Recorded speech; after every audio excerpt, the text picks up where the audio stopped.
On our way back from the Meadows, we stayed over last night, got something to eat. Kids got to play in the pool. Things didn't go according to plan on the track. Obviously, Spirit of Dio made a break. I talked about that yesterday. I'm sure we can get the wrinkles out of her.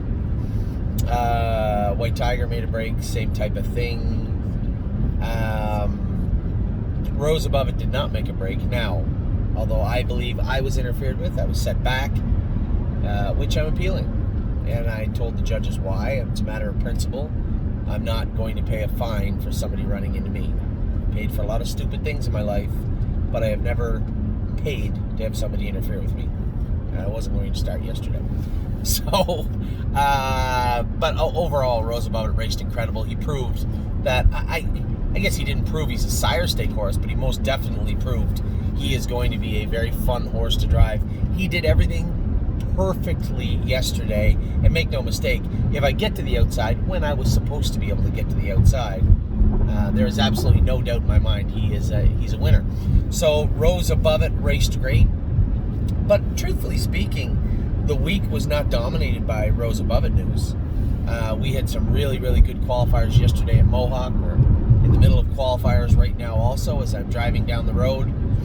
But our qualifiers here were incredible. Not just the 2-year-olds. I think it's worth noting and starting with the horses that were the most impressive. And that was Globetrotting. I'm looking for an appropriate word. Awesome and incredible just don't seem to do it. I know it was a qualifier, but she showed off new talents that you guys have not seen and only I've seen a couple of times. For her to be able to trot over Northfield Park, a half-mile track the size of that mare with no hobbles on, last half in 56, a mile and 55 and 1 on idle, that is a pretty incredible feat. Jason and I had been bouncing around a number of ideas heading up to that qualifier. Do we race her here once? Which was probably a no. I was never really looking at racing her at Northfield Park. Do we race her at Scioto? Do we send her back to the Meadows? What do we do with Globetrotting? And Jason was the one that said, geez, I'd love to see this mare race at the Meadowlands. I would too. So now what? Who do we throw into the mix? Ron Burke's name was pretty obvious. I mean, a guy that does really, really good. And the reason we came up with Ron Burke's barn is I think Globetrotting is too good to be raced in a regional manner. So Tim's barn is stationary at the Meadows. Our barn is mostly stationary in Northfield, or at least in Ohio. Ron Burke's barn is all over the place. And I called Ron because I wanted to know, obviously we're not going to be talking about, racing against Manchego and things like that. So what were his thoughts? Is this a horse that would be useful to him? What does he think of it all? And before the qualifier, he said if she's as good as you say she is right now, Meadowlands, Yonkers, Philadelphia, Poconos, Scioto, he said there's a number of places to race this mare. And yeah, I'd be happy to take her. So I was happy to hear that. I didn't know how she'd qualify. I figured 57, 58 wrapped up would be fine.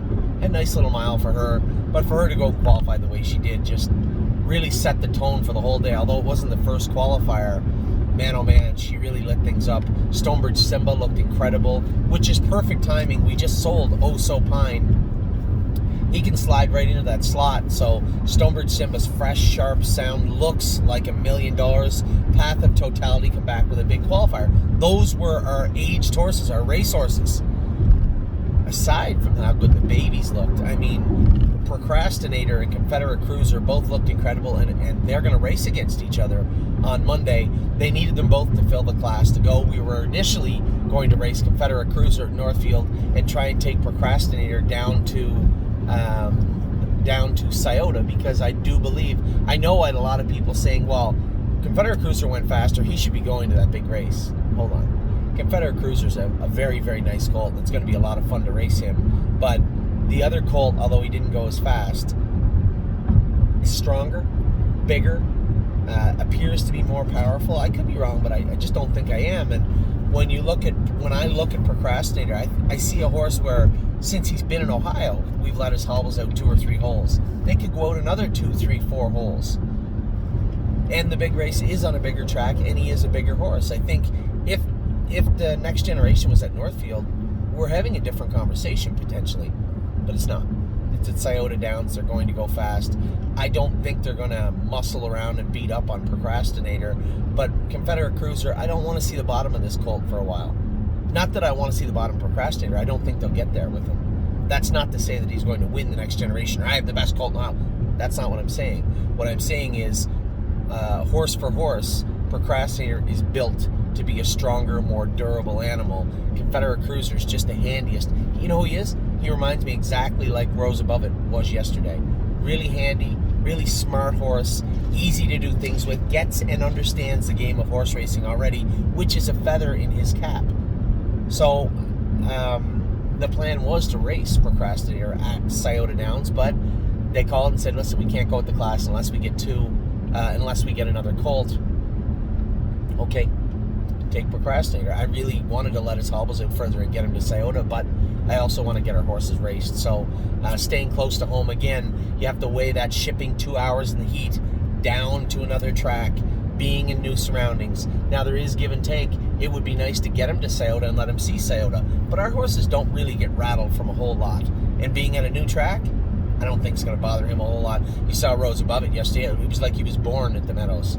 Nothing bothered him. Perfect at the gate, perfect in the hole. You know, get jammed up and run into. Get jammed up and all hooked up. Now, I was going to say run into, but I was the one that was set back. I will rectify that very soon. Got all tangled up coming out of the turn. Never got upset. Never got jostled. As soon as we get unhooked, zoom, he was gone again. That's what training them in sets the way we do does. You guys know that by now. I don't have to tell you that. So having horses prepared to go is important. So I guess at the end of the day, when you look at pros and cons, it's a bit of a wash when it comes to racing Procrastinator. I would like to have him on a 5/8. I would like to get him to Scioto because I believe that is the horse we are going to race in the next generation.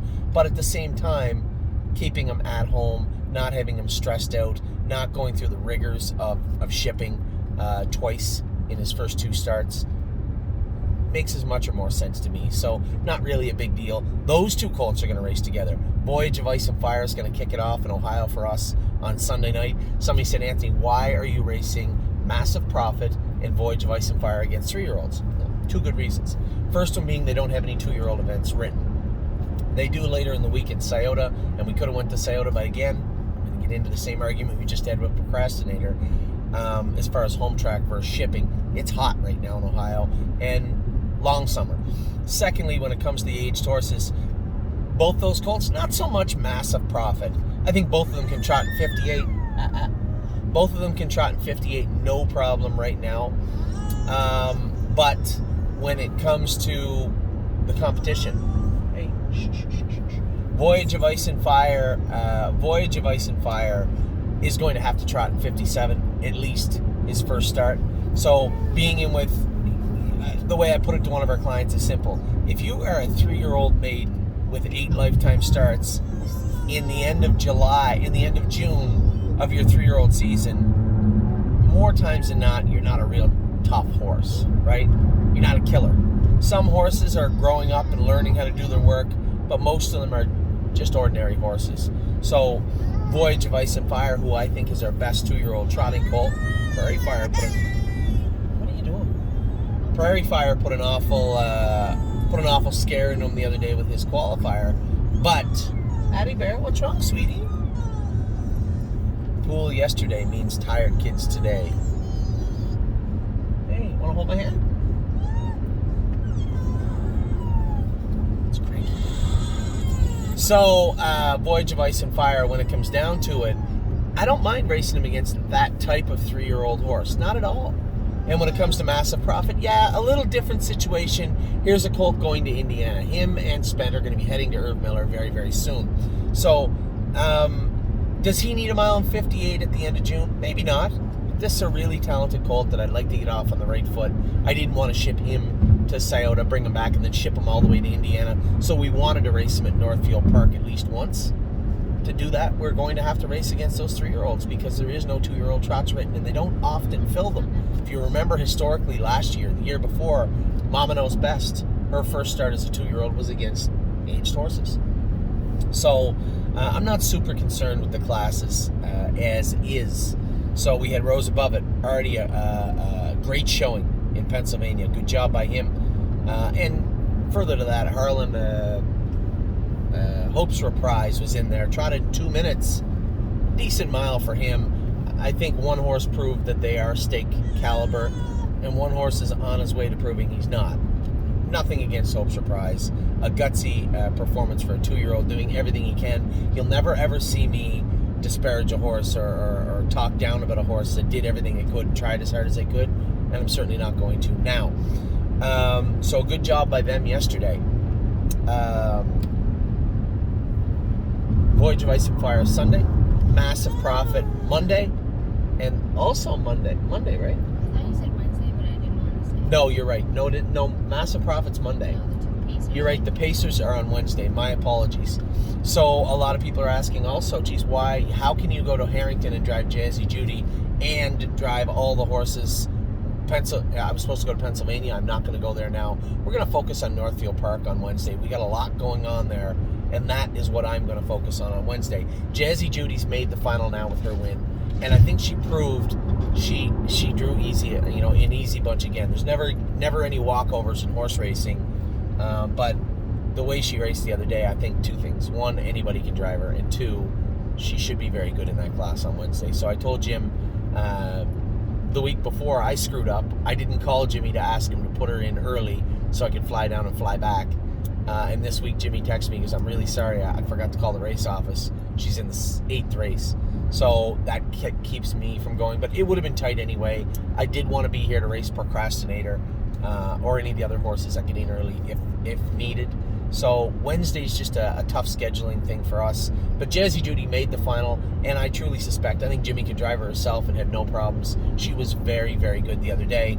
So a big win from her this week. Who else won this week? Peanut was a running off, a driving away winner. He's got a good class again on Tuesday. Adrenaline Rush raced good in his first start of the year. Hey, what are we doing back there? I'm trying to fix it. Ava's trying to help, honey. What's she got all over her face? Chocolate. Where'd she get chocolate? Yes, Ava. I don't know. Did you get her like a chocolate? So Jazzy Judy was a good winner on last Wednesday.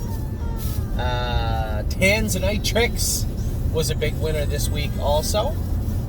We may have to pause for station identification here in just a moment. Who is this? I'm getting real cranky. So, I will be back in just a minute to finish my opening.